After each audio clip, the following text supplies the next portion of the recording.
গাইবান্ধার বিভিন্ন এলাকায় রবি শস্য পরিচর্যা করছেন কৃষকরা।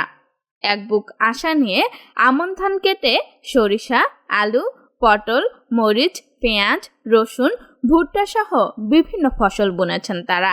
কিন্তু সপ্তাহখানেক ধরে ঘন কুয়াশায় অনেক ফসলেই বেড়েছে রোগবালাই সহ নানা সমস্যা। ফলে দুশ্চিন্তায় পড়েছেন কৃষকরা। অবিশ্বাসের আবাদ করতেছি, কুয়াশার জন্য আলুর গাছের পাতা লাল লাগতেছি, সাদা হইতেছি, পচলা নাকতেছি, মরিচের গাছের হলো কোড়া হলো টোকলা নাকতেছি, ফির হলো রসুন পেঁয়াজ গাছছি, কুয়াশার কারণে সাদা হইতেছি গাছ, পেঁপে গাছছি, পেঁপের গাছের পাতা টোকলা নাগে আসতেছি। ও দুটলে পরে তো আবার সুবের ঠিকই হলে হয়, রোদের কারণে মনে করো আমার আবার সুবেরটা আমরা লস খাইয়া গেতেছি, পয়সা ঠিকই গেছে কিন্তু আমার লস হইতেছে। কুয়াশার কারণে মনে করেন আবার সুবের নষ্ট হয়ে যাচ্ছে, খরচ তো হেভি খরচ হতেছে, তাও তো ওষুধ পাওয়া যাচ্ছে না, বুঝলেন নাই? যে ওষুধ দেয় ওটা দিয়ে কাজ হয় না, কিনে আনি মনে করে একটা প্যাকেট 120 টাকা, 2 ডোল ওষুধ হয়, তাক দিয়ে কোনো কাম হয় না। আমরাও পটল করছি, আলু করছি, ওখানে মরিচ গাড়ি, মরিচের চারা, বেগুন গাড়ি, ওখানে সব কিছু করি। কিন্তু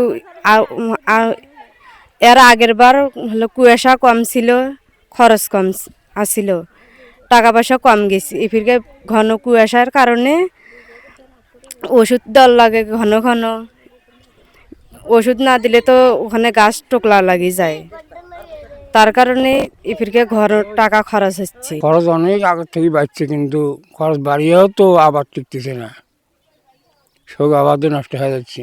আলু আবাদ করি, আলু এই যে টোকলা নাগে, মরিচ টোকলা নাগে, কোরা আলি, ফির মনে করো বেসন একরে নাই, এলে ভাইটামিন দেওয়া নাগে, ফাইলটা এলে ওষুধ আনিয়ে স্প্রে করা নাগে, করি এতে উষ্ণে দিয়ে না করি হয়, না হলে এতে নাই।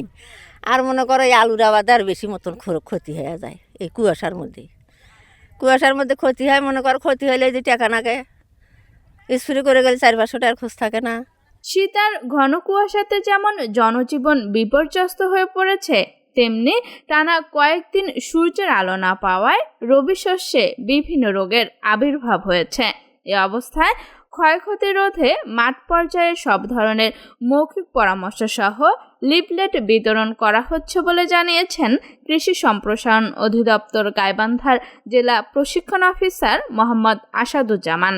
সুরক্ষার জন্য তাদের করণীয় সম্পর্কে আমরা কৃষক ভাইদেরকে মৌখিক দলীয়ভাবে কথা বলার পাশাপাশি লিফলেট বিতরণ করে তাদেরকে বুঝিয়ে দিচ্ছি যে কি করতে হবে। আমরা ইতিমধ্যে এগুলি মাঠ পর্যায়ে ছেড়ে দিয়েছি এবং প্রতিটি ব্লকে উপসহকারী কৃষি কর্মকর্তাগণ এবং আমরা কৃষক ভাইদের হাতে এই লিফলেটগুলি পৌঁছে দিচ্ছি। চলমানে আবহাওয়ায় সবচেয়ে বেশি ঝুঁকিতে রয়েছে আলু চাষ। ইতোমধ্যে পাতা কোঁকড়ানো সহ মূল পচে যাওয়া রোগ দেখা দিয়েছে।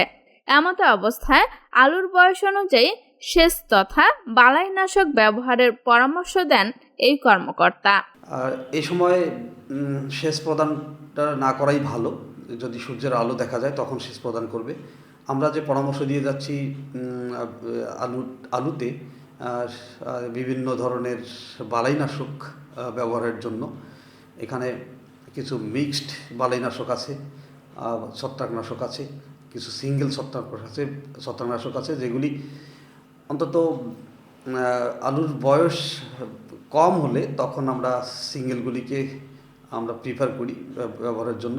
আবার যেগুলি আলুর বয়স আবার বেশি হয়েছে, 40 দিনের বেশি হয়েছে, সেগুলির জন্য আমরা মিক্সগুলি ব্যবহারের জন্য পরামর্শ দিয়ে থাকি। এই জন্য আমরা বহু সংখ্যক লিফলেট বানিয়েছি এবং কৃষক পর্যায়ে বিতরণ করছি। কৃষি বিভাগের তথ্য মতে বর্তমানে জেলায় 56,303 হেক্টর জমিতে রবি শস্য আবাদ করা হয়েছে। অপরদিকে আবহাওয়া অফিস বলছে চলতি মাসে দেশে একাধিক শৈত্যপ্রবাহ হতে পারে, সেই সাথে তাপমাত্রা নামতে পারে 4 ডিগ্রি সেলসিয়াসে। আফসানা মিমি, রেডিও সারাবেলা, গাইবান্ধা।